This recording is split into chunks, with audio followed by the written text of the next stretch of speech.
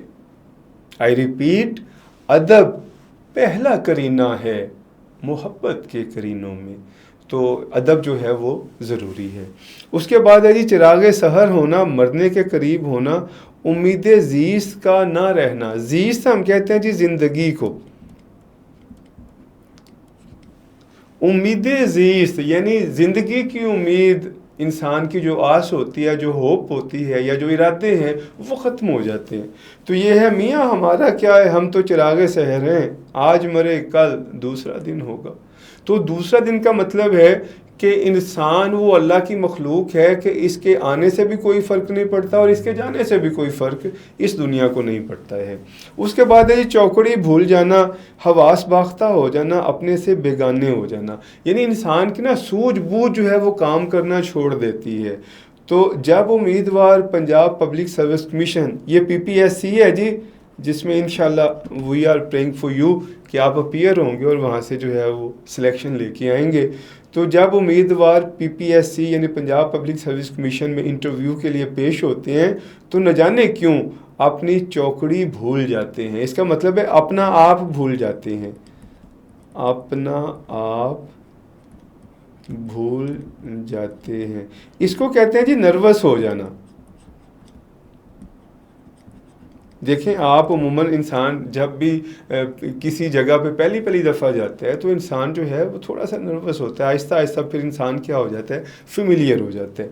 उसके बाद है छुई मुई होना। तो छुई मुई का मतलब है बहुत नाजुक अंदाम होना और हसास तरीन होना, मोस्ट सेंसिटिव होना, छुई मुई। तो ये क्या है, ये बच्ची तो बिल्कुल छुई मुई है, ज़रा सी बात पे रोने बैठ जाती है। इसका मतलब है कि इंसान को सॉलिड होना चाहिए, जिस तरह से हम उर्दू में कहते हैं कि गम का खुगर हो इंसान तो मिट जाता है गम, और मुश्किलें मुझ पे इतनी पड़ी क्या आसान होगी। उसके बाद आगे क्या है जी, छाती पे सांप लौटना, यानी किसी के मर्तबा व मुकाम से हसद करना, जलना, या किसी के लिए जो है वो इंसान के दिल में तकलीफ़ होती है कि जो उसका मर्तबा है उससे छिन जाए।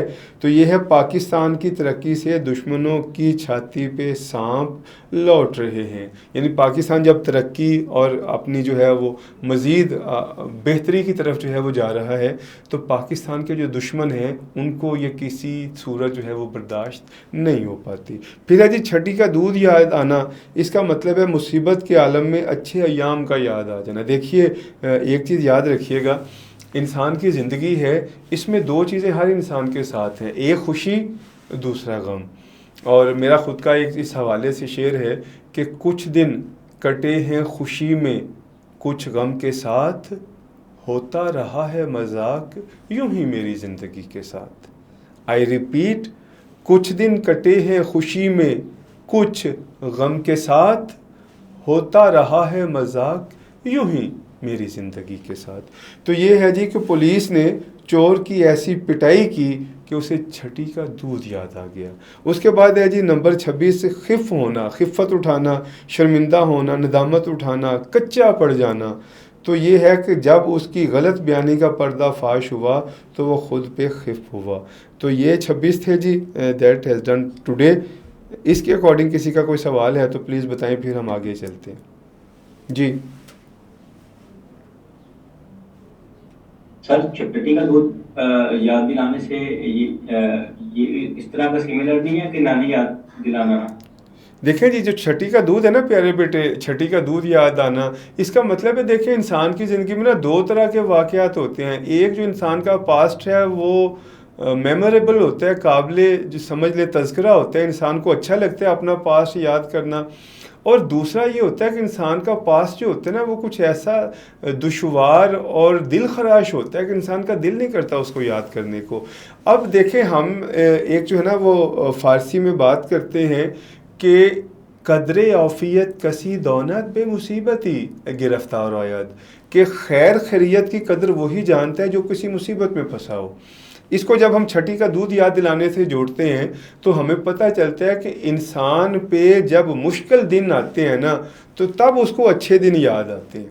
इंसान पे जब मुश्किलात पड़ती हैं ना तो तब इंसान को वो राहतें याद आती हैं, वो सहूलतें और आसानियाँ याद आती हैं। तो छठी का दिन याद आने से मुराद ये है कि जब इंसान मुश्किलात का सामना करता है तो उसको वो दिन याद आ जाते हैं जब हर तरफ उसके लिए आसानी, सहूलत और आसाइश थी। हो गया क्लियर जी? जी sir, thank you. Thank you जी। जी बेटा किसी का और सवाल हो तो प्लीज़।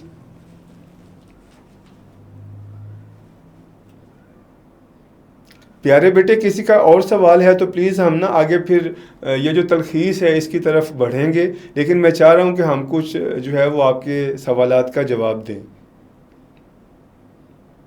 सर एक क्वेश्चन था कि मुहावरे और ज़रबुल मिसल में क्या फर्क है? ज़रबुल मिसल क्या चीज़ होती है?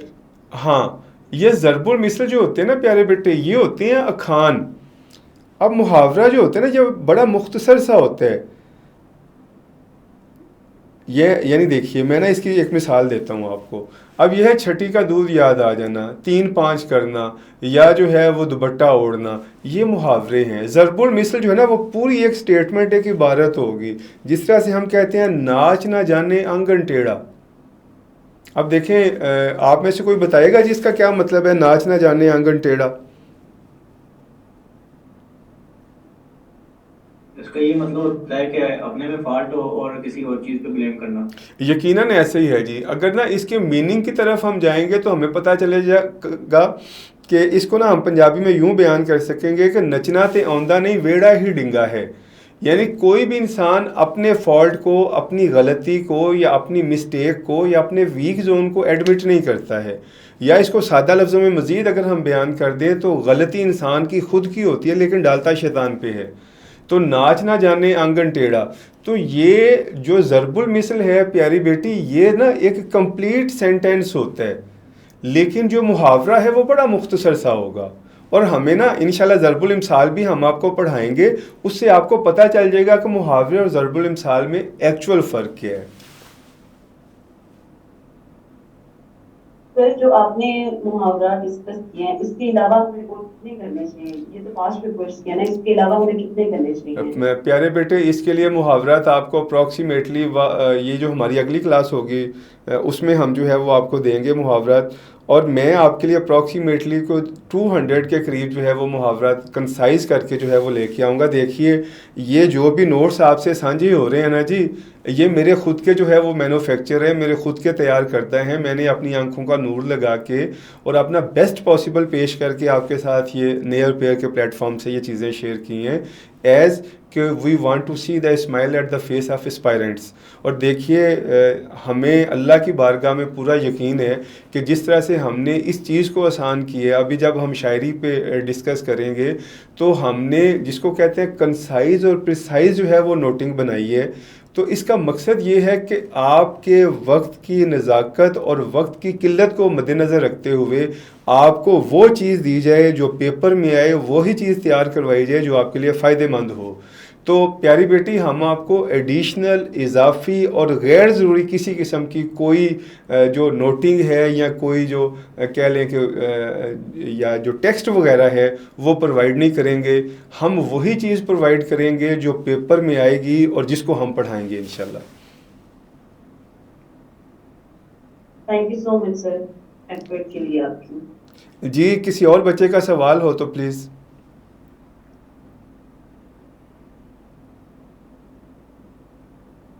ओके जी, हम आगे जो है वो मतन की तरफ चलते हैं। अब देखें, ये जो मतन होता है ना, मतन का मतलब होता है टेक्स्ट।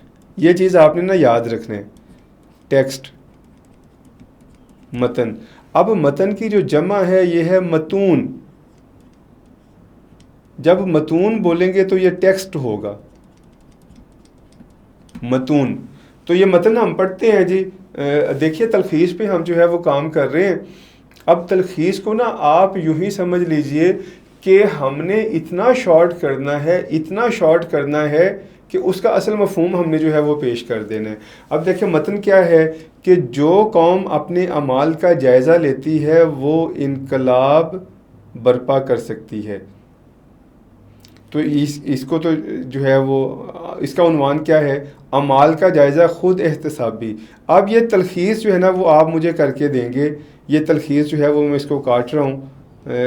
आप प्लीज़ कोशिश कीजिए कि ये तलखीस जो है वो प्लीज़ मुझे अभी जो है वो राइट नाउ हम करते हैं। कोशिश कीजिए प्लीज़।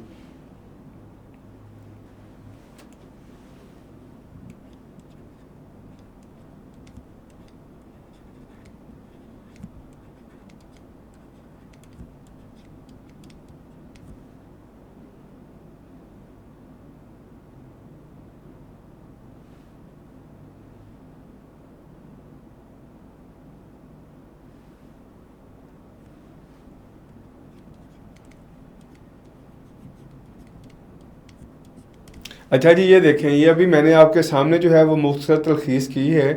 अपने अमाल का जायज़ा वजह इनकलाब। अब थोड़ा सा इसको देख लीजिए कि जो कौम अपने अमाल का जायज़ा लेती है वो इनकलाब बर्पा कर सकती है। तो ये आपके सामने ना एज़ इट इज़ लिखने का जो मकसद था, ये ख़ुद से हमने लिखा है जी। इसका मकसद ये था कि हम आपकी ज़हानत को और आपकी खिरत को जो है वो यूटिलाइज़ करवाएं और फिर हम आसानी से मुश्किल की तरफ जाएं। तो देखें, ये अभी मैंने लाइव आपके सामने इसकी तलखीस की है कि अपने अमाल का जायज़ा वजह इनकलाब। तो या इसमें एक और भी है जी, अब इसको ना और मैं मुख्तसर कर रहा हूँ, ये देखें।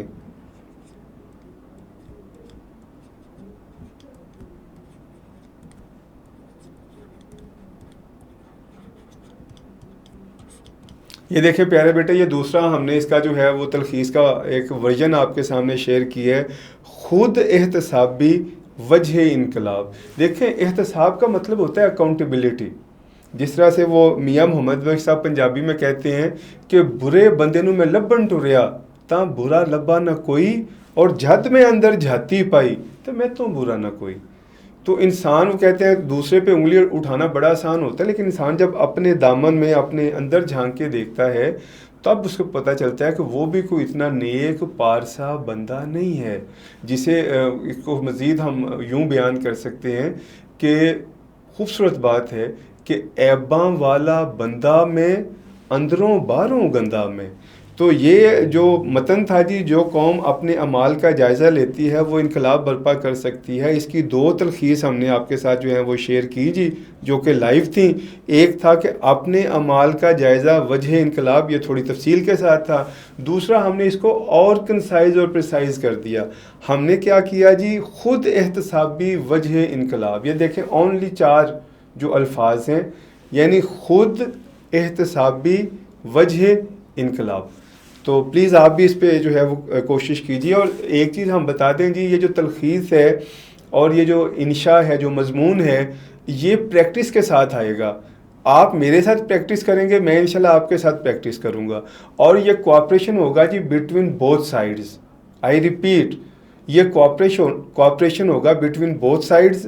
जो असाइनमेंट मैं आपको दूंगा इंशाल्लाह आप वो मुझे शेयर करेंगे, और जो आप असाइनमेंट मुझे भेजेंगे वो टाइमली इंशाल्लाह एवेल्यूएट करके मैं आपको सेंड करूंगा। जी बेटा, इस पे मज़ीद कीजिए कोशिश।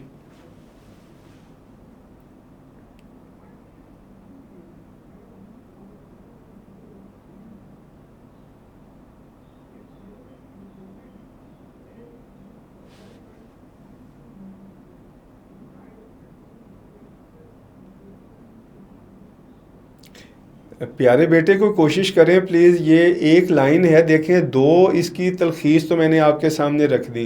कुछ आप भी अपनी तरफ से कीजिए, गलत कीजिए, कोई बात नहीं, गलत करेंगे तो दुरुस्त हो जाएगी।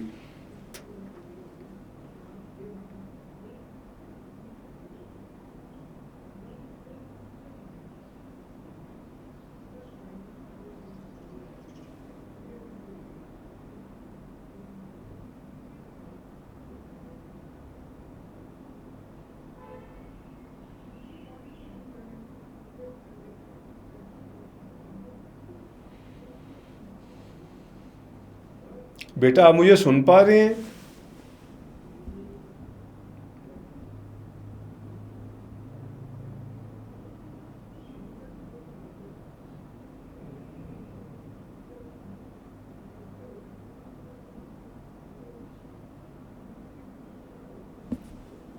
चले जी, नंबर 2 पे हम जो है वो पढ़ते हैं। It's okay.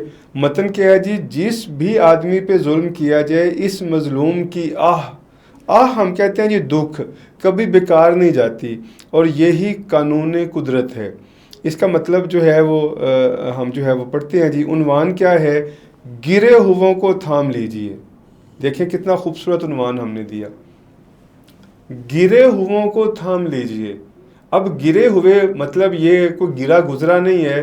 गिरे हुए का मतलब है वो बंदा जो ज़रूरतमंद है, जो न्याजमंद है, जो तलबगार है, जो गुर्बत का शिकार है। गिरे हुओं को थाम लीजिए, क्योंकि ये याद रखें, अगर आज वो गिरा है तो कोई बड़ी बात नहीं है, कल को आप भी गिर सकते हैं। तो गिरे हुओं को थाम लीजिए। तलखीस जब हम करेंगे तो मज़लूम की आह बेकार नहीं जाती, और मज़लूम की अल्लाह ज़रूर सुनता है। आप बेटा सुन रहे हैं मुझे?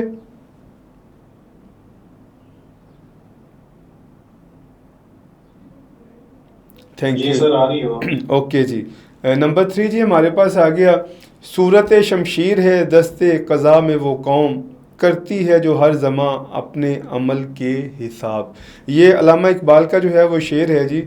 सूरत शमशीर, शमशीर हम स्वर्ड को कहते हैं जी, तलवार को कहते हैं, शमशीर तलवार। दस्ते क़ज़ा, क़ज़ा कहते हैं अल्लाह का हाथ। जिस तरह से होता है कि क़ज़ाए इलाही से इंसान की क्या हो जाती है, वफ़ात हो जाती है, इंतकाल हो जाता है। क़ज़ाए इलाही जब आ गई, अल्लाह का हुक्म आ गया, अमरे रब्बी आ गया, तो बंदे ने दुनिया से जाना ही जाना है। तो यहाँ पे है सूरत शमशीर है दस्ते क़ज़ा में वो कौम, करती है जो हर ज़मा अपने अमल के हिसाब। यानी वो कौम यकीनन तरक्की कामयाबी जो है वो पा लेती है जो मौत को अपने सर पे जो है वो क्या कहते हैं खड़े समझते हुए हर लम्हे अकाउंटेबिलिटी करती है, अपना हिसाब एहतसाब करती है, अपने आप को कटहरे में लेके आती है, सारे दिन की फ़र्द जुर्म उस पर आयद करती है।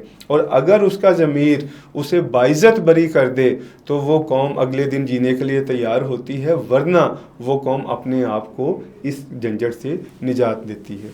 उसके बाद आगे क्या है जी, मतन इसका हम पढ़ते हैं। उन्वान तो है जी मस्जिद कर्तबा, यह अल्लामा इकबाल की नज़्म है जी, मस्जिद कर्तबा। तो ये उसका जो है वो उन्वान है। तलखीस है, जो कौम अपने अमाल का जायज़ा लेती है वो इनकलाब बर्पा कर सकती है। ये देखिए, जो कौम अपने अमाल का जायज़ा लेती है, इसको फिर आप कह सकती हैं कि जो कौम ख़ुद एहतसाबी करती है वो इनकलाब बर्पा करती है, जो अकाउंटेबिलिटी अपनी ख़ुद की करती है वो इनकलाब जो है वो बर्पा करने की समझने पूरी सलाहियत रखती है। लेकिन कौम का कौम होना ज़रूरी है। उसके बाद हमारे पास है जी नंबर 4, मतन क्या है। अब नहर में पानी आ चुका है, किसानों ने खेतों को पानी देना शुरू कर दिया है, जिसकी वजह से खेतों में हरियाली आना शुरू हो गई है। तो ये मतन था जी। अब इसके मुश्किल अल्फाज हम देखते हैं। खेतों में नहर में पानी आ चुका है, किसानों ने खेतों को पानी देना शुरू कर दिया है, जिसकी वजह से खेतों में हरियाली, हरियाली का मतलब है जी सब्जीना, ग्रीनरी हम इसे कह सकते हैं जी, हरियाली यानी ग्रीनरी। तो हरियाली जो है वो आना शुरू हो गई है। उन्वान क्या था जी, खेतों की आपाशी या नहरी पानी से खेतों की आबियारी। अब आबियारी का मतलब है उसको पानी देना। आबियारी, आबियारी जब भी लफ्ज़ इस्तेमाल होगा जी, इसका मतलब होगा उसको पानी देना। यकीनन इंसान है या पौधा है, ये दो चीज़ें हैं जो जानदार हैं। जानदार हम हर उस चीज़ को कहते हैं जो वक्त के साथ साथ बढ़ती है, अगर बढ़ती है तो ख़त्म भी हो जाती है। देखिए पौधा है, पौधा इतना सा लगाया, छोटा सा लगाया, फिर वो तनावर दरख्त बनता है, वो भी जानदार है। इंसान है, इतना सा आया, फिर तनावर दरख्त की तरह जवान हो गया, वो भी जानदार है। तो ये पौधे और इंसान दोनों जानदार हैं। इनको अपने वजूद के लिए जो पहली चीज़ है वो ग़ज़ा के साथ पानी है। आगे जो है वो हम डिस्कस करते हैं जी। तलखीस जब हम इसकी करेंगे तो आब पाशी से खेत सरसब्ज हो गए। देखें, आब पाशी से खेत सरसब्ज हो गए। तो ये 4 हमने पढ़े हैं जी। इनके अकॉर्डिंग किसी का कोई सवाल है तो प्लीज़ बताएं, फिर हम आगे चलते हैं। ये जो 4 हमने मतन पढ़े हैं प्यारे बेटे, इनके अकॉर्डिंग किसी का सवाल है तो प्लीज़। सर, आप पाशी और आप यारी का सेम ही मीनिंग है? बड़ा खूबसूरत सवाल आपने उठाया जी। देखें, आब पाशी और आब यारी बिल्कुल सेम मीनिंग है जी, लेकिन असल में जो आब यारी होता है ना, अब मैं इसको क्लियर आपके लिए कर दूं। आब पाशी जो होता है ना जी, ये ख़ास तौर पे होता है वाटरिंग के लिए। यानी जिस तरह से हम गार्डनिंग करते हैं, हमने बगीचा बना रखा है, हमने जिस तरह से छोटा सा जो होता है जी वो बाग की सूरत में हम पौधों को देते हैं पानी, वो होता है जी आब पाशी। जिस तरह से हमारा इरिगेशन डिपार्टमेंट है, महकमा आब पाशी। अब आब पाशी का मतलब है यानी पानी का जो है ना वो छिड़काव करना, पानी का बहाव लेके जाना, यानी पानी को खेतों और फसलों तक पहुंचाना, ये है जी आब पाशी। मैं फिर से आपको बता दूं, ये जो आब पाशी देखें, जो नहरें खोदी जाती हैं, दरिया से नहरें निकाली जाती हैं, इसका मकसद है कि दरिया के देखें समंदर है, समंदर से दरिया, दरिया से फिर आगे जो है वो नहरें, नहरों से आगे फिर नाले, नाले से आगे फिर बरसाती नाले। तो ये जो बरसाती नाले या नहरें होती हैं, इनका मकसद होता है कि खेतों को, फसलों को, खलिहानों को, फील्ड्स को, या जिसको पंजाबी में हम पैलियाँ कहते हैं, उनको जो है वो पानी प्रोवाइड किया जाए। ये जो आबियारी होती है ना जी, इसका मतलब होता है सर्व करना, खिदमत करना, यानी किसी को प्रॉपर वे में गाइड करना। जिस तरह से देखें अब आप सारे एस्पायरेंट हैं, तो मैं एज अ मेंटोर आपकी आबियारी कर रहा हूँ, आपकी जो तकालीफ हैं, जो हर्डल्स हैं, जिस तरह से हम पंजाबी में कहते हैं जी दुख मुँहों दसिया तो की दसिया। तो आबियारी असल में ये होती है कि जो मतलब सुपीरियर है वो अपने जूनियर की तकलीफ़ को तकलीफ़ समझते हुए उसके कहने से पहले उसको आसान कर देता है। अब हो गया क्लियर जी? जी सर। अच्छा जी, उसके बाद हमारे पास आता है जी आगे नंबर 5। तो दुनिया की मिसाल एक शीशा घर की दुकान की सी है जिसमें हर तरफ शीशे फैले हों। यहाँ ज़रा एहतियात से कदम रखें, कहीं ऐसा ना हो कि किसी शीशे दिल को ठेस लगे, और अगर ऐसा हुआ तो फिर इस बेएहतियाती का खुमियाजा शीशा टूटने के साथ आप जनाब को भी उठाना पड़ेगा। सच कहें तो आपके तलवे भी ज़ख्मी होंगे। इसके मुश्किल अल्फाज देख लेते हैं जी। दुनिया की मिसाल एक शीशा घर, शीशा घर ये ग्लास की जो शॉप होती है जी, जहाँ पे शीशा देखें, शीशा है, मिरर है, तो शीशे का इंसानी ज़िंदगी में बड़ा किरदार है। तो शीशा घर की दुकान की सी है जिसमें हर तरफ शीशे फैले हैं, यानी इसका मतलब है हर तरफ नज़ाकत है, हर तरफ फूंक फूंक कर कदम रखना है। आप अन्य वाह जो है, या जिसे कहते हैं एज यू विश या एज यू वांट, मूव नहीं कर सकते।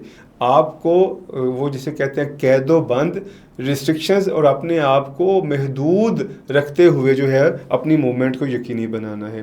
तो यहाँ ज़रा एहतियात से कदम रखें, कहीं ऐसा ना हो कि किसी शीशे दिल को ठेस लगे।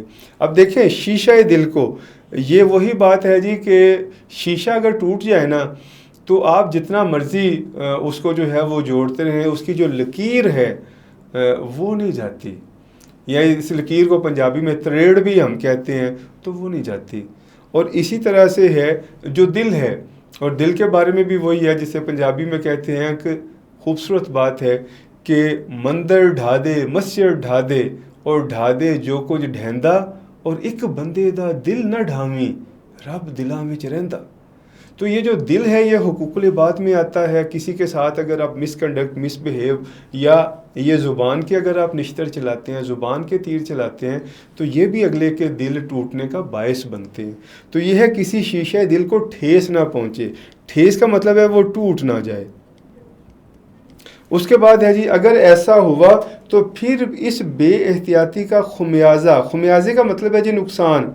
देखें, आप किसी भी चीज़ को जब खो देते हैं तो ज़ाहिरी बात है फिर उसके अल्टरनेटिव के तौर पे नुकसान तो उठाना पड़ता है। तो उसका खुमियाजा जो है शीशा टूटने के साथ आपको भी उठाना पड़ेगा।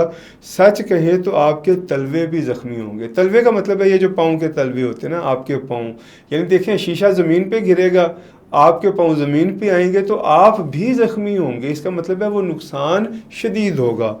तो उन्वान हम पढ़ते हैं जी, दुनिया एक शीशा, ठीक है, फिर है दुनिया मकाफात अमल है। आप में से किसी को पता है ये मकाफात अमल क्या होता है? मकाफात अमल सर इसके लिए हम ये कह सकते हैं कि जैसा करोगे वैसा भरोगे। वेल जी, ये जो मकाफात अमल है ना जी, ये टिट फॉर टैट है, डू गुड हैव गुड है। यानी इस दुनिया में आपने जैसा किसी के साथ करना है, देखें जो आपने बोना है वही आपने काटना है। आई रिपीट, जो आप बोएंगे वही काटेंगे। अच्छाई बोएंगे अच्छाई काटेंगे, बुराई बोएंगे बुराई काटेंगे। ऐसा कभी नहीं हो सकता कि आपने गंदम बीजी हो और आप चावल काटने लगे ना। गंदम बीजेंगे तो जब कटाई होगी तो गंदम की होगी।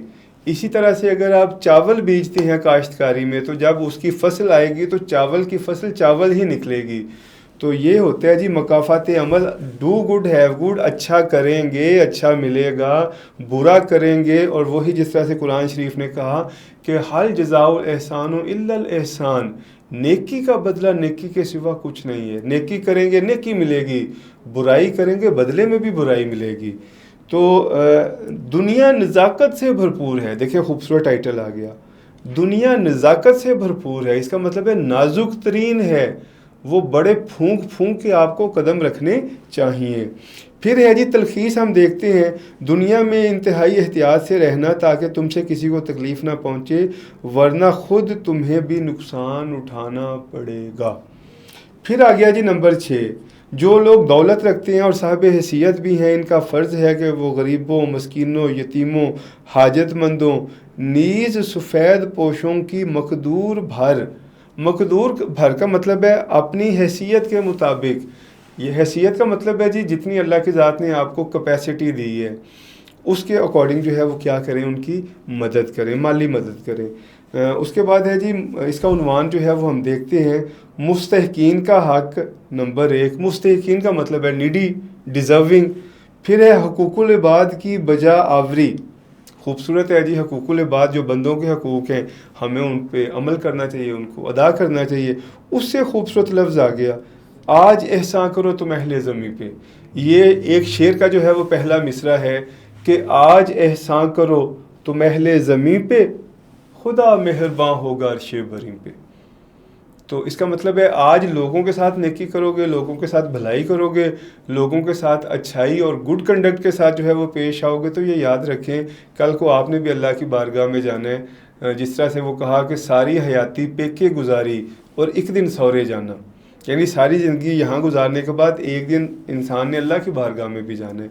तो जब इंसान ने अल्लाह की बारगाह में जाना है तो फिर अल्लाह की ज़ात जो है वो वहाँ पे मेहरबान होगी कि मेरा बंदा ज़मीन पे मेरे बंदों पे मेहरबान हुआ है, अब मेरा बंदा मेरी बारगाह में आया और मैं मेहरबान तरीन जो है वो हूँ और मैं इस पर क्या करता हूँ, लुत्फ़ व इनायत की बारिश करता हूँ। तो इसकी तलखीस पढ़ते हैं जी, मुस्तहकीन की अमली मदद साहब हैसियत अफराद पर फ़र्ज़ और कर्ज़ है। देखिए मुख्तसर तरीन जो है वो कोशिश की गई कि जो नीडी लोग हैं, जो डिज़र्विंग हैं, उनकी जो मदद है, उनकी माली इमदाद है, वो साहब हैसियत, इसका मतलब है मालदार अफराद पे फ़र्ज़ और कर्ज़ है। फ़र्ज़ का मतलब है इसेंशियल है और कर्ज़ का मतलब है ये लोन है। वो अल्लाह ने, अगर देखिए अल्लाह ने आपको रुपया पैसा दौलत से जो है अगर नवाजा है तो इसमें दूसरों का भी हक़ है, देने वाला अल्लाह है। तो कोशिश करें आप आगे लोगों तक पहुंचाएं ताकि अल्लाह आपको मज़ीद देता जाए। आप रोक लेंगे फिर अल्लाह भी रोक लेगा। तो इस तरह से जो है वो काम नहीं चलते हैं। यहाँ तक किसी का कोई सवाल है तो प्लीज़ बताएं जी, आगे फिर हम चलते हैं। किसी का सवाल हो प्लीज़। सर इसका मैंने पूछना था आपसे कि इस पे हम खिदमत हल्क टाइटल इसका ठीक था? बड़ा खूबसूरत है जी, माशाल्लाह से बहुत खूबसूरत है प्यारे बेटे, खिदमत खल्क। अच्छा नहीं, इसमें ना फिर लिखें जज्बा खिदमत खल्क, जी ठीक, ये और ज़्यादा खूबसूरत हो जाएगा ना। देखें जज्बा खिदमत खल्क, यानी वो कहते हैं पब्लिक सर्विंग का ना एक पैशन, एक जज्बा, एक ज़ील। तो जज्बा खिदमत खल्क बड़ा खूबसूरत टाइटल हो जाएगा। बाकी भी बच्चे हमारे माशाल्लाह जुड़े हैं तो प्लीज़ आप भी सजेस्ट करें जी कुछ और। ये 5 हमने बल्कि 6 जो है वो टेक्स्ट पढ़े हैं, तो इनमें से किसी का आप प्लीज़ जो है वो हमारे साथ अपना टाइटल शेयर करना चाहें तो यू प्लीज़ डू इट। और सर जब हम तलखीस की इबारत लिखते हैं शॉर्ट करके तो उसमें मुश्किल अल्फाज ऐड करने चाहिए, मतलब जो हम डेली लाइफ में यूज़ नहीं करते, या आसान अल्फाज ऐड करने चाहिए? देखिए एक चीज़ ये है कि सबसे पहले ना आपको ख़ुद को देखना है कि where are you standing in Urdu compulsory. अगर तो आप उर्दू पे दस्तरस रखते हैं और आपकी समझ लें कि उर्दू पे ऐसा ही है कि इतनी दस्तरस है कि आप जिस लफ्ज़ को जब चाहें जहाँ चाहें कान पकड़वा सकते हैं, और उर्दू के अल्फाज ये हाथ बांध के अगर आपके सामने खड़े हैं तो प्यारे बेटे आप मुश्किल तरीन अल्फाज भी इस्तेमाल कर सकते हैं, खालिस तरीन अल्फाज भी इस्तेमाल कर सकते हैं। लेकिन if you know very well about your self कि आप कहाँ पे हैं, तो फिर कोशिश करें कि सादा और आसान अल्फाज से जो है वो काम चलाएं। जी थैंक यू सर। जी बेटा किसी और का सवाल हो जी, वी हैव 10 मिनट्स, अभी हमने आगे भी चलने, प्लीज़ किसी का कोई सवाल है इनके अकॉर्डिंग तो बताएं।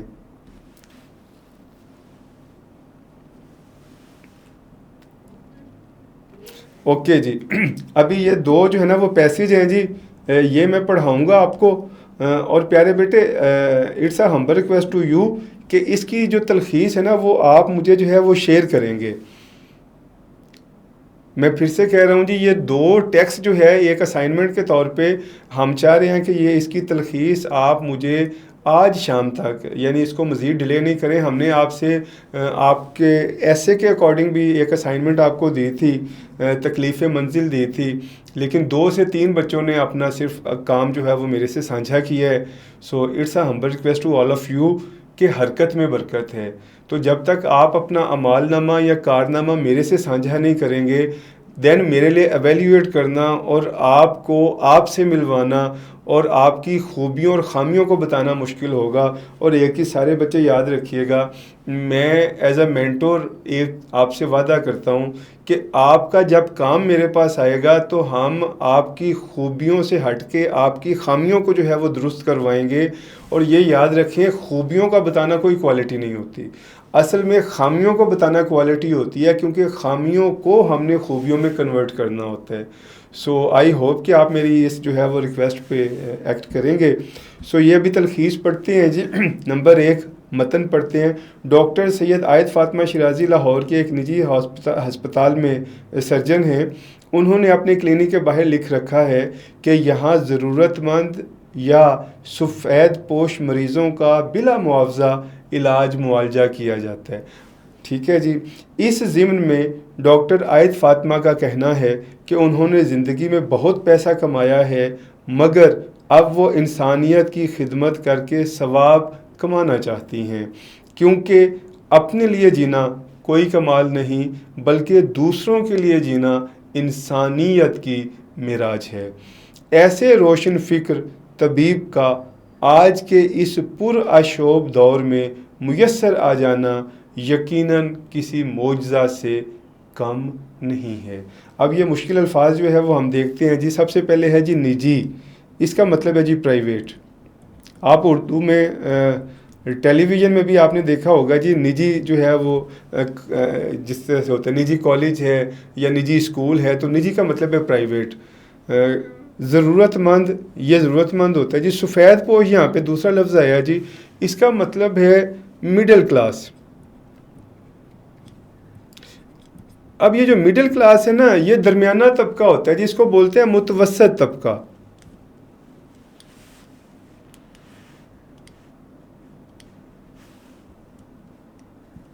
तो ये मुतवस्सत तबका जो है ये यहाँ पे आ जाता है। उसके बाद हम देखते हैं जिसको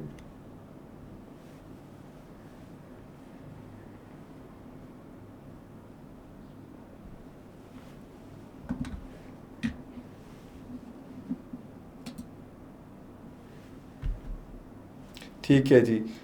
उसके बाद है जी सफ़ेद पोश का इलाज जो है वो किया जाता है।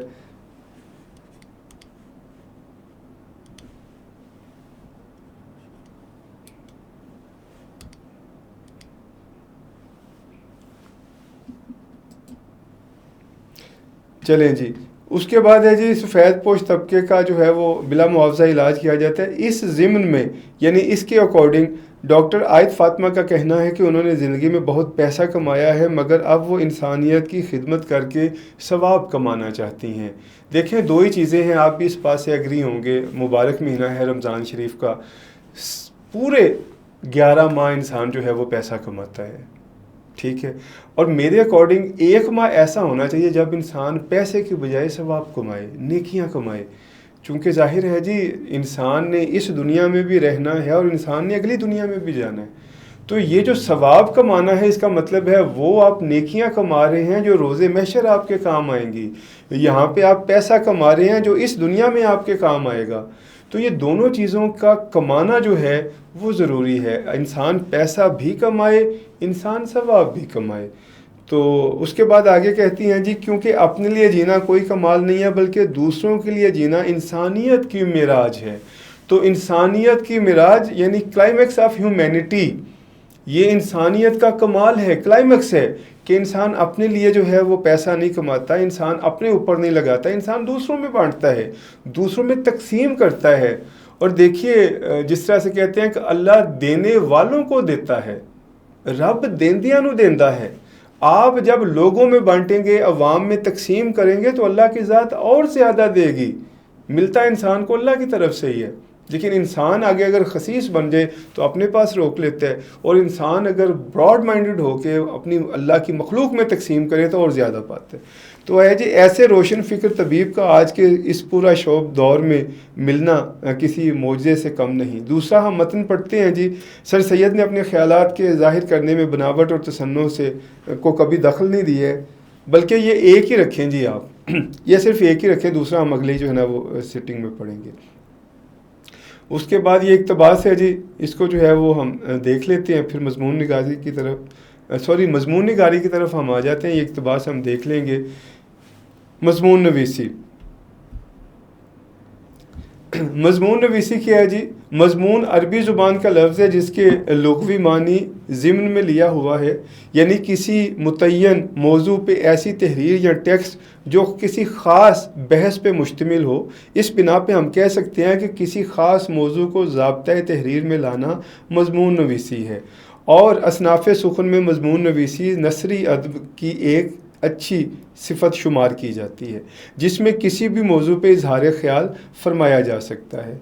मज़मून नवीसी की अहम अनवा हम बोलते हैं जी अक़साम को। तो मज़मून नवीसी की अक़साम जो हैं वो दर्ज झैल हैं जी। साइंसी मज़मून है, वाक़याती मज़मून है, इस्तदलाली हैं। साइंसी का मतलब है साइंटिफिक, वाक़याती का मतलब है जिसमें वाक़यात या इंसिडेंट्स जो है वो डिस्कस होते हैं। इस्तदलाली का मतलब है लॉजिकल, जिनमें दलीलें डिस्कस होती हैं। मज़ाहिया का मतलब है कॉमेडी, जिसमें तंज़ो मज़ाक का एलिमेंट आता है। तारीख़ी का मतलब है हिस्टोरिकल, जिसमें तारीख़ या जो तारीख़ी वाक़यात हैं उनको डिस्कस किया जाता है। बयानिया का मतलब है, जिस तरह से हम ये मज़मून पढ़ेंगे, ये बयानिया मज़मून होंगे। फिर आ जाते हैं स्वानही, बायोग्राफिकल, ऑटोबायोग्राफिकल, जिसमें स्वानहयात है, ज़िंदगी के हालातों वाक़यात हैं, उनके ऊपर डिस्कस की जाती है। जिस तरह से अल्लामा इक़बाल के ऊपर एक मज़मून आएगा, तो अल्लामा इक़बाल के ऊपर जो मज़मून होगा वो स्वानही होगा, एन ऑटोबायोग्राफी ऑफ अल्लामा मोहम्मद इक़बाल या अ बायोग्राफी ऑफ अल्लामा मोहम्मद इक़बाल। उसके बाद है जी जोग्राफियाई मज़मून, तो जोग्राफिकल जो मज़मून हमारे पास आते हैं। फिर समाजी मज़मून आ जाते हैं, सोशल ईवल्स हैं, समाजी बुराइयां हैं, उनके ऊपर आ जाते हैं। तो मज़मून नवीसी में ये देखा जा सकता है कि आप जनाब जिस मौजू पे मज़मून लिख रहे हैं, इस मौजू पर आपके पास किस कदर मालूमात हैं, नीज़ ये कि आप अपने ख़यालात का इजहार किस तरह से करते हैं। तो ये मज़मून नवीसी आ गए जी। उसके बाद है जी साख्त मज़मून। साख्त हम कहते हैं स्ट्रक्चर को, ढांचे को। तो मज़मून का जो पहला हिस्सा है वो इब्तदाइया है। इसके 3 हिस्से हैं जी। पहला है इब्तदाइया, दूसरा है नफ्से मज़मून, और तीसरा है इख्तितामिया। तो ये 3 हिस्से हैं इब्तदाइया। ये हिस्सा मज़मून की तरतीब में कलीदी यानी बुनियादी हैसियत का हामिल होता है। इब्तदाइया में सबसे पहले मुतलका मज़मून का इंतखाब और इसका तारुफ़ करवाया जाता है। याद रहे कि इब्तदाइया इंतहाई मुख्तसर ताहम जामे अल्फाज से मुज़य्यन होता है। ये बात ज़हन नशीन रखें कि इब्तदाइया अपने उसलूब बयान के एतबार से जिस कदर दिलगीर और दिल पजीर यानी दिलों पे असर करने वाला होगा, कारी और मुमतहिन के लिए उतनी ही पजीरा ही पाएगा। देखें, जो उसकी फाउंडेशन है, जो उसकी बुनियाद है, वो जितनी अट्रैक्टिव होगी, जितनी दिल पजीर होगी, दिलगीर होगी, दिलों पे असर करने वाली होगी, वो एग्ज़ामिनर पे अपील करेगी और एग्ज़ामिनर आपको अच्छे नंबरों से नवाजेगा। क्योंकि दिलचस्प इब्तदाइया के बाद कारी यानी मुमतहिन ना सिर्फ नफ्स से मज़मून से बखूबी आगाह हो जाता है, बल्कि इसके दिल में मुतलका मज़मून के पढ़ने का तजस्सुस भी जो है वो आता है। फिर है जी नफ्से मज़मून। इसको जो है वो देख लेते हैं जी। नफ्से मज़मून जो है वो मौजू बहस का मरकज़ी और अहम तरीन हिस्सा शुमार होता है। मज़मून निगार यानी मज़मून लिखने वाला पे लाजिम है कि वह अपने ख़यालात, मुशाहदात और कैफियत को एक ख़ास तरतीब के ऐन मुताबिक इक़्तिबास की सूरत में ज़ब्ते तहरीर में लाए। इसका मतलब है राइटिंग में लेके आए, लिखत में लेके आए। दौरान इंशा नवीसी मज़मून निगारी मुश्किल, नामनूस और गैर ज़रूरी अल्फाज और तराकीब से कामल इज्तनाब किया जाना चाहिए। मैंने फिर से आपसे जिस तरह से बात की थी दोबारा रिपीट कर दूं कि जो मुश्किल अल्फाज हैं, जो अनअवेयर अल्फाज हैं, जो मुश्किल तरकीबात हैं, जो मुहावरात हैं, कोशिश करें उनसे अवॉइड करें, उनसे अपना जो है वो दामन छुड़ा लें। ताहम अगर ज़रूरी महसूस करें तो गैर महसूस तरीके से तशबीहात, इस्तियारात, ज़रबुल इमसाल और मुशाहिर मोहतरम यानी बुज़ुर्गान दीन के अक़वाल, फ़रामीन और कुरानी आयात और तारीख़ी रिवायात के हवाले से भी इस्तिफ़ादा किया जा सकता है। अब देख लें, आपको अगर मुहावरात की और जुमलात की दुरुस्ती आ जाए तो आपके मज़मून पे कितना असर होता है। ये गलत और गलतुल आम होता है इस्तिफ़ादा हासिल करना, लेकिन हम इसे बोलेंगे इस्तिफ़ादा किया जा सकता है। उसके बाद क्या है जी,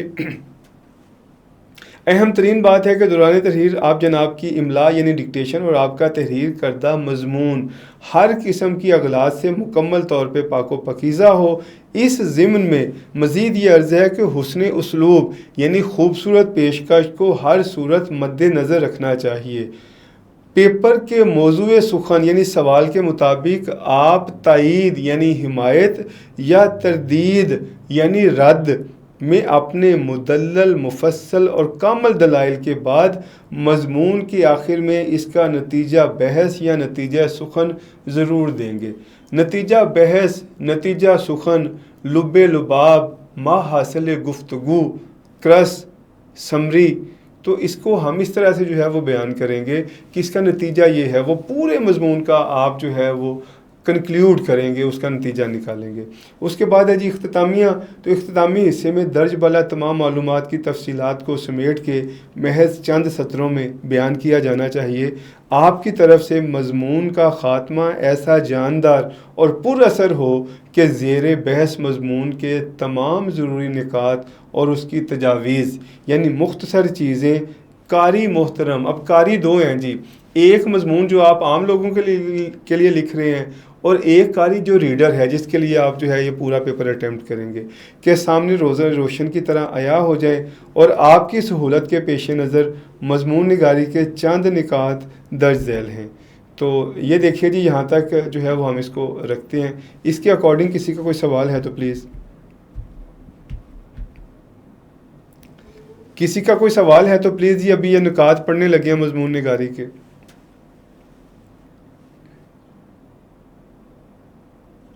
सर मेरा क्वेश्चन ये है कि जैसे इंग्लिश में हम आउटलाइंस बनाते हैं ऐसे की, तो उर्दू के अंदर भी उस तरह की पहले आउटलाइंस बनानी होंगी? बिल्कुल जी, जरूरी नहीं है ऐसे जी बिल्कुल बिल्कुल है जी। वो पेपर की आउटलाइन, ये जो हम मज़मून नवीसी के निकात है ना जी, उसमें हम डिस्कस करते हैं अभी। तो ये चीज़ आपके सवाल का जवाब भी इसमें आ जाएगा। फर्दर मोर में आपके सवाल का पहले जवाब जो है वो पेश करना चाहूँगा कि उर्दू के मज़मून में हम उसकी आउटलाइन या उसका खाका लाजमी तौर पे बनाएंगे।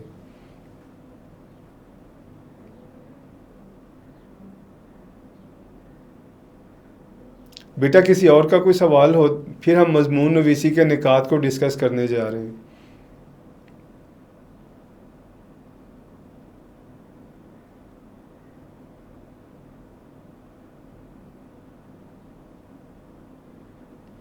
ओके जी, जुमलों की साख यानी स्ट्रक्चर 100% दुरुस्त हो। अब देखिए, इसका जो पहला पॉइंट है वो ये है कि जुमले की जो साख्त है, साख्त हम कहते हैं उसके ढांचे को, इसके स्ट्रक्चर को, इसको कहते हैं जुमला बंदी। जुमला बंदी या जुमला साजी। देखें, जिस तरह से टेंस और सेंटेंस होते हैं, ग्रामर है, तो यह जुमला जब हमने बनाना है तो जुमले का जो स्ट्रक्चर है वो इस नोयत का हो कि वो ठीक हो। तो जुमला साजी या जुमले का स्ट्रक्चर जो है वो 100% दुरुस्त हो।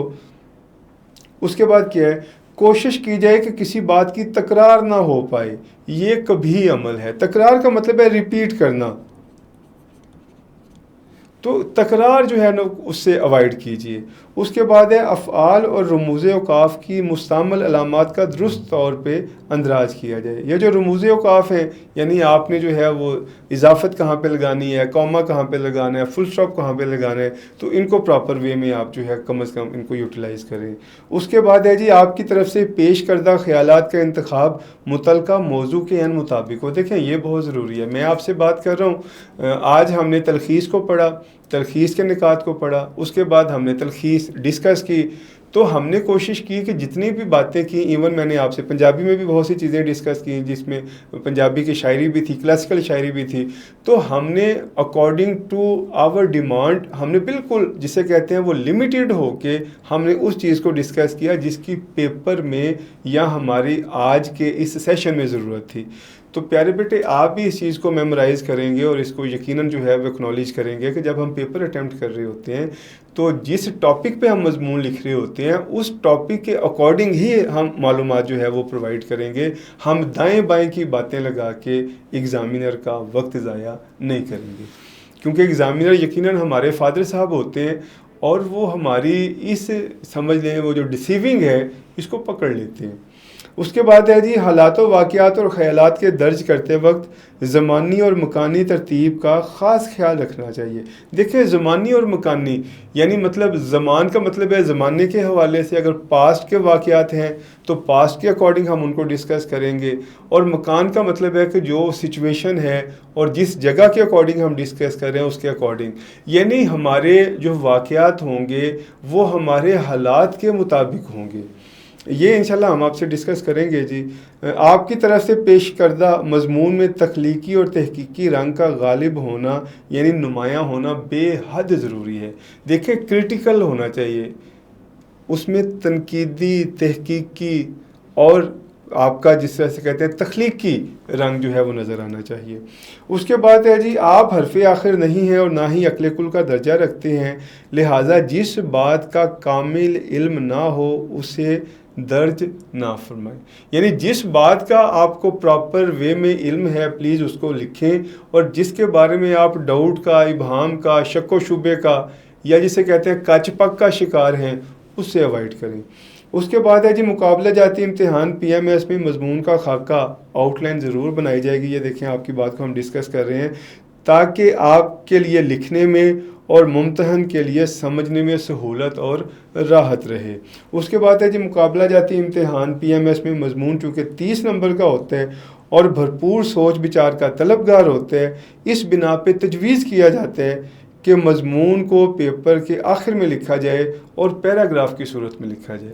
देखिए, ये जो पेपर की डिव है ये इंशाल्लाह मैं अगले लेक्चर में आपको बताऊंगा कि हमारे जितने भी सवाल हैं हम पहले किस सवाल को अटैम्प्ट करेंगे, दूसरे नंबर पे किस सवाल को अटैम्प्ट करेंगे, तीसरे पे किसको करेंगे, पाँचवें पे किसको करेंगे और छठे पे किस सवाल को अटैम्प्ट करेंगे। तो ये सीक्वेंस इंशाल्लाह अगले जो हमारा लेक्चर होगा उसमें हम इसको डिस्कस लाजमी करेंगे।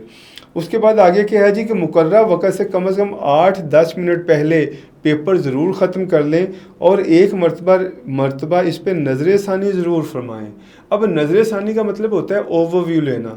देखिए, ये आप भी एग्री करेंगे कि जब आप लिख रहे होते हैं तो एक तो आपके माइंड का फ़्लो चल रहा होता है और एक आपके हाथ का फ़्लो चल रहा होता है।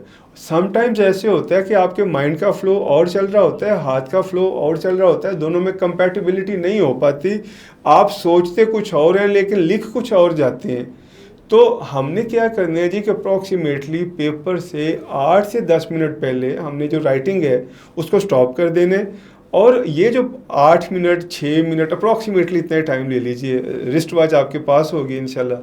तो आपने क्या करना है कि ये जो 8, 7, 6, 5 जितने भी मिनट्स हैं इसमें आपने जो लिखा हुआ है ना उन गलतियों को निकालना है। एंड अकॉर्डिंग टू मी कि जो गलतियां आपकी पेपर चेकर ने निकाल के आपके नंबर काटने हैं, कितना बेहतर हो कि वही गलतियां आप ख़ुद से निकालें और अपने नंबरों को बचा लें। उसके बाद है, इसी चीज़ पे हमने भी यहाँ लिखा है कि कितना ही अच्छा हो कि जो गलतियाँ पेपर चेक करने निकालनी हैं वो आप ख़ुद निकालें और अपने नंबर बचा लें। उसके बाद ये बड़ा अहम टॉपिक है जी, आई मस्ट फोकस, कि किसी भी पेपर में खूबसूरत लिखाई और दिलचस्प अंदाज़े तहरीर का मुकाम इंसान की शख्सियत में नफीस लिबास जैसा होता है। अब यहाँ पे रुक के देखें, एक चीज़ मैं आपसे शेयर करना चाहता हूँ कि इंसान ने 20,000, 50,000, इवन 1 लाख रुपए का लिबास पहन रखा हो लेकिन उसे आयरन ना करा रखा हो, उसकी सिलवटें या उसके समझ लें वो जो इसे पंजाबी में वट कहते हैं वो उसी तरह से बरकरार हों और वो गुज्जू मुज्जू और गुच्छू मुच्छू हो, तो बिलीव कीजिएगा वो कदर व कीमत खो बैठेगा। इसी तरह से आप जितना अच्छा मटेरियल, जितना खूबसूरत मटेरियल पेश करें, जब तक आपकी पेशकश उम्दा, शानदार, जानदार, अट्रैक्टिव और मन खिंचवी जिसे दिलचस्प कहते हैं वो नहीं होगी, अपीलिंग नहीं होगी, उम्मीद ना रखें कि आपको अच्छे नंबर मिलेंगे। लिहाजा नफीस पेशकश खुशखती के लिए कैलीग्राफी ज़रूर कीजिए। वसल्लल्लाहु अला मुहम्मदिन व आलिहि ताहिरीन। देखिए जी, ये हमारा आज का सेशन जो है वो मुकम्मल हो गया। इसके अकॉर्डिंग प्यारे बेटे किसी का सवाल है तो प्लीज़ यू मे आस्क। आज के सेशन में हमने जो तलखीस थी उसको पढ़ा, तलखीस की जो हमने प्रैक्टिस की, और मैंने ख़ुद से आपको तलखीस जो है वो करवाई, आपने मेरे साथ जो है वो तलखीस की। फिर हमने तलखीस का एक पैसेज आपको एज एन असाइनमेंट जो है वो दिया है। इंशाल्लाह होपफुली आज शाम तक या इवन रात तक आप ये तलखीस जो है वो करके you will send it to me. तो फिर हम इंशाल्लाह इस पे मज़ीद एवेलुएशन जो है वो करेंगे। फिर हमने जो इंशा हमारा है, जो मज़मून है, इंशा नवीसी है, मज़मून निगारी है, हमने उसके जो निकात हैं या उसकी जुज़ियात हैं उनको जो है वो डिस्कस किया। ये हमारा जो है लेसन था। इसके अकॉर्डिंग किसी भी बच्चे का सवाल है तो we have 5 minutes, you may ask.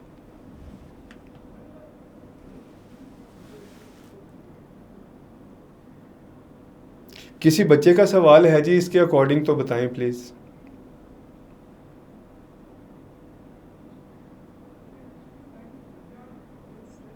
Sir मेरा क्वेश्चन ये है कि जैसे आपने बताया कि उसमें खाका बनाना ज़रूरी है ऐसे के शुरू में, तो जब हम उसको लिखेंगे, मतन के अंदर लिखेंगे जो उसकी हेडिंग्स हैं, तो क्या उसके लिए ज़रूरी है कि उसका कोई मतलब कोई रेफरेंस भी दिया जाए और हेडिंग्स भी दी जाए?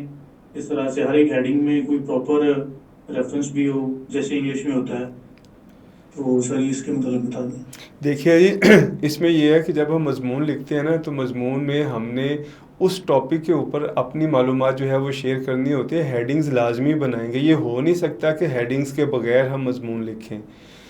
आप जब अशार की तशरीह करते हैं तो हेडिंग्स का होना ज़रूरी है।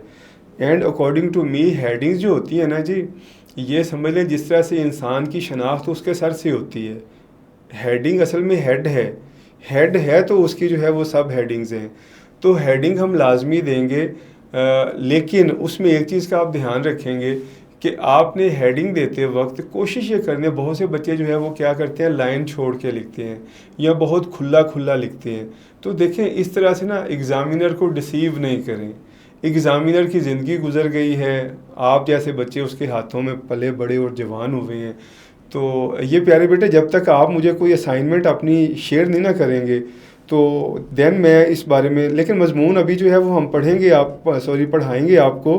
अभी सिर्फ हम इसको ना समझ लें कि अपने वक्त की जो है वो तंग दामनी को मद्देनज़र रखते हुए देखें। आज हमारा चौथा लेक्चर है, इसमें तलखीस पे भी काम जो है वो हमने निपटा लिया काफ़ी हद तक। मैं इंशाल्लाह असाइनमेंट आपको दूंगा, उसके अकॉर्डिंग आप काम करेंगे। और अगर मैं मतलब गलत नहीं हूँ तो आपने इन 4 लेक्चर्स में एक चीज़ लाजमी फ़ील की होगी, मेरी नाकस राय है, माइट पॉसिबल मैं गलत भी हूँ, कि आपके अकॉर्डिंग जो चीज़ें जितनी मुश्किल थीं जब आप मेरे साथ जुड़े हैं तो वो चीज़ें उतनी मुश्किल नहीं रह गई।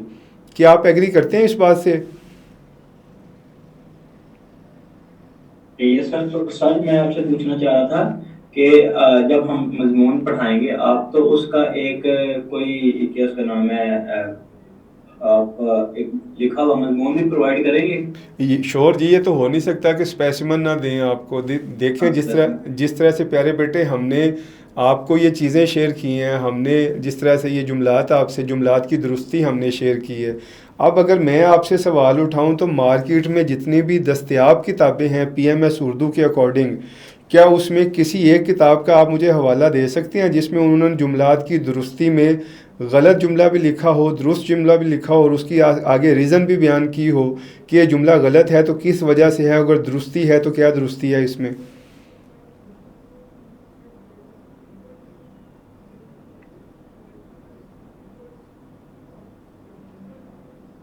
नहीं सर, मेरी नज़र से फिलहाल नहीं कोई गुजरी। बिल्कुल इसी तरह से है। हम कोशिश ये कर रहे हैं और इंशाल्लाह करते रहेंगे कि हम आपके लिए वो एक्सेप्शनल काम करें, वो एक्स्ट्रा ऑर्डिनरी काम करें जो मार्केट में किसी ने ना किया हो। अब जब ये इस तरह के एक्सेप्शनल काम होते हैं ना तो ये बेटा खूने जिगर लगता है, ये आंखों का नूर लगता है।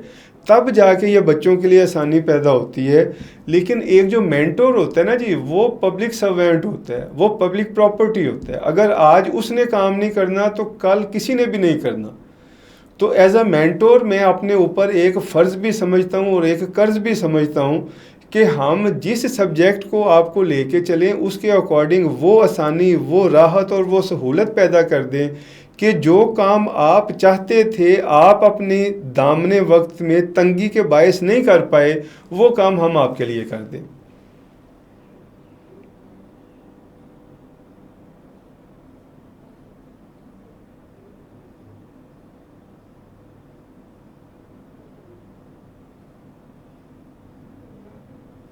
थैंक यू जी। किसी और का सवाल तो नहीं है जी? इसके अकॉर्डिंग फिर हम इसे ऑफ करें जी।